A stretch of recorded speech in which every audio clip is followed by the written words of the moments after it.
एक बार एक इंसान के जीवन में बहुत कष्ट आ रहे थे। विभिन्न प्रकार की विपत्तियों ने उसे घेर लिया। वह अंदर से हताश हो गया, टूट सा गया और उसकी समझ में यह नहीं आ रहा था कि अब किया जाए तो क्या किया जाए। उसे जीवन की विकट परिस्थितियों ने चारों तरफ से घेर लिया। तब उसे किसी के द्वारा ये पता चला कि जंगल में एक ऐसे साधु संत आए हुए हैं जो तुम्हारी इन समस्याओं का निराकरण कर सकते हैं। तो वह तलाश करते करते उन तक पहुंचे और उन्हें जाकर के अपनी सभी समस्याएं बताई। तो साधु जी ने उनकी तमाम बातें धैर्यपूर्वक सुनी, समझी। तो उन्होंने उसके उपरांत उन्हें एक उपाय बताया कि बच्चा, इसका एक उपाय है, करोगे? मैंने कहा, गुरुजी क्या करना है? गुरुजी ने कहा कि सामने पहाड़ देख रहे हो ना? जी गुरुजी। इस पर चींटियों का एक घर है। आप प्रतिदिन 7 दिन तक उन चींटियों के घर तक जाना है और उनके घर को तोड़ करके वापस आना है। बस शर्त एक है कि कोई भी चींटी घायल नहीं होनी चाहिए, मरनी नहीं चाहिए। घर को तोड़ना जरूर है, लेकिन एहतियात बरतनी है कि कोई चींटी उसमें दब ना जाए, मर ना जाए। 7 दिन तक आपको ये प्रक्रिया करनी है, ध्यान रखना है। और 7 दिन के बाद फिर मुझे आकर के मिलो। आपके तमाम कष्ट समाप्त हो जाएंगे, उनका निराकरण हो जाएगा। गुरुजी ठीक है। तो उस इंसान ने गुरुजी के बताए अनुसार ऐसा काम स्टार्ट कर दिया। मैं प्रतिदिन चींटियों के घर के पास जाने लगे और उस घर को तोड़ करके वापस आ जाते। जैसे अगले दिन सुबह जाते तो वे चींटियां अपना दूसरा घर बना लेती। तो उस इंसान ने अगले दिन भी उनके घर को तोड़ दिया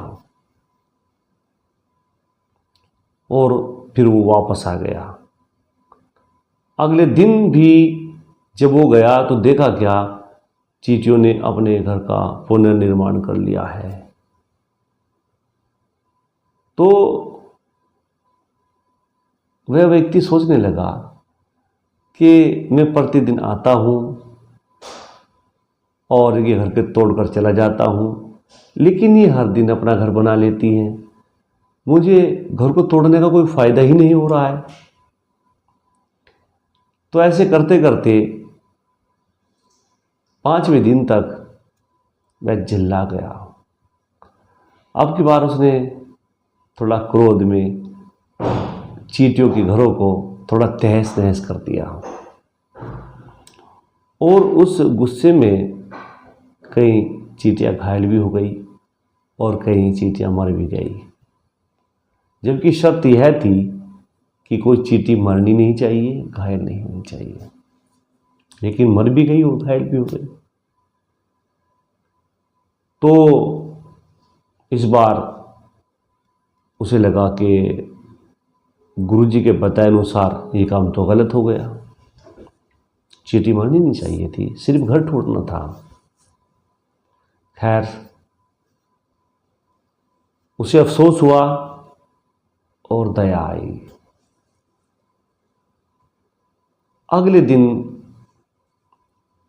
यानी कि 6वें दिन वह अपने साथ कुछ आटा, कुछ खाने पीने की चीज़ें लेकर के चींटियों के लिए गया और वे उन चींटियों को डाली।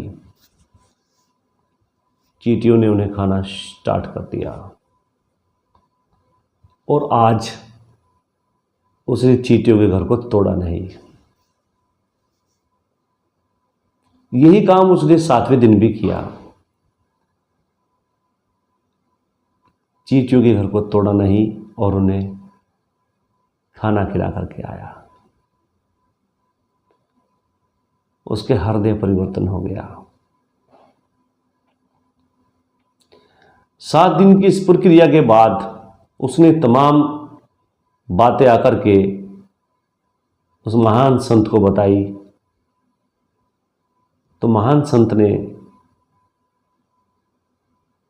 कहा कि ये आपने क्या किया? आपने चींटियां मार दी। चींटियां मरनी नहीं चाहिए थी, घायल नहीं होनी चाहिए थी, सिर्फ उनका घर टूटना चाहिए था। ये आपसे गलत काम हो गया। तो संत जी ने उस इंसान को पूछा कि 7 दिन में आप कुछ सीख पाए? तो उस इंसान ने कहा नहीं। जबकि वो सीख चुका था, लेकिन उसे समझ नहीं आया कि वो क्या सीखा। संत जी ने पूछा, क्या आपको आपकी समस्या का हल मिला? उसने कहा नहीं, ये समझ में नहीं आ रहा था। तो संत जी ने कहा, आप समझ नहीं पाए, मैं समझाता हूं। 5 दिन तक आपने नॉर्मली चींटियों के घर को तोड़ा और वे चींटियां अपना घर बनाती रही। लेकिन उसके बाद तैश में आकर के आपने उनके घर को तहस नहस कर दिया। इस बार चींटियां मर भी गई। तो क्या हुआ? क्या हुआ फिर? आपको तरस आ गया, आपका हृदय परिवर्तन हो गया और आपके परिवर्तित हृदय ने ये निर्णय लिया कि अब मुझे चींटियों का घर नहीं तोड़ना है, बल्कि उन्हें खाना खिलाना है। तो आप उनके लिए भगवान थे। आप चींटियों से बहुत बड़े थे, कुछ भी कर सकते थे। और 7वें दिन भी आपने ऐसा ही किया। तो उस परमपिता परमात्मा के लिए हम चींटी ही हैं। वो हमारे धैर्य की परीक्षा कुछ दिनों तक कष्ट दे करके लेता है। उसके बाद हम अगर लगातार उन चींटियों की तरह अपने घर का पुनर्निर्माण करते रहेंगे, अपने काम में लगे रहेंगे, भगवान अपना काम करता रहे, लेकिन हम अपना काम करते रहें, हम अपने काम में लगे रहें, तो ईश्वर का दिल एक दिन पसीज जाता है और वह फिर आप पर दया करते हैं और आपके लिए अच्छा करते हैं। वह सब आपके लिए मंगलकारी होता है, आप खुश होते हैं। ये सब समस्याएं आपको अनुभव देने के लिए आती हैं। इन्हें नकारात्मक दृष्टिकोण से नहीं देखना चाहिए। खुद आप चींटियों के भगवान थे। क्या हुआ? कुछ दिन तक आपका मन क्या रहा? उनके घर को तोड़ने का। फिर एक दिन आपने घर को ज़्यादा अच्छे से तोड़ दिया, तहस नहस कर दिया, चींटियां मर गई, आपका मन पसीज गया और अब आप उन्हें खाना दे करके आए हैं, उनका घर तोड़ना बंद कर दिया। ऐसे ही ईश्वर करते हैं।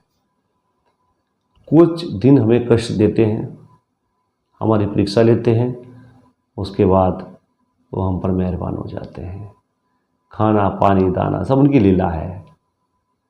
आपके लिए सब अच्छा हो जाएगा, आप उदास न हो, आपके जीवन में भी ठीक ऐसे ही होगा। ये आपके लिए प्रेरणा थी, आपके द्वारा और आपके हाथों से ही मुझे ये कराना था, करके दिखाना था। तो वह व्यक्ति बोला, गुरुजी आप ही मुझे वैसे ही बता सकते थे। गुरुजी ने कहा, कुछ चीज़ों को हमें प्रयोगात्मक तरीके से समझाना पड़ता है। आपकी समझ में ये बात बताने से नहीं आनी थी, करके देखने से ही आनी थी। आपने करके देखा, आपकी समझ में अच्छे से आई है। तो अब आप कभी भी परेशान मत होइएगा। ईश्वर के हर फैसले को आप स्वीकार करके चलिए, उसके सामने नतमस्तक हो जाइए, संघर्ष करते रहिए। आपके एक दिन सभी कष्ट दूर हो जाएंगे।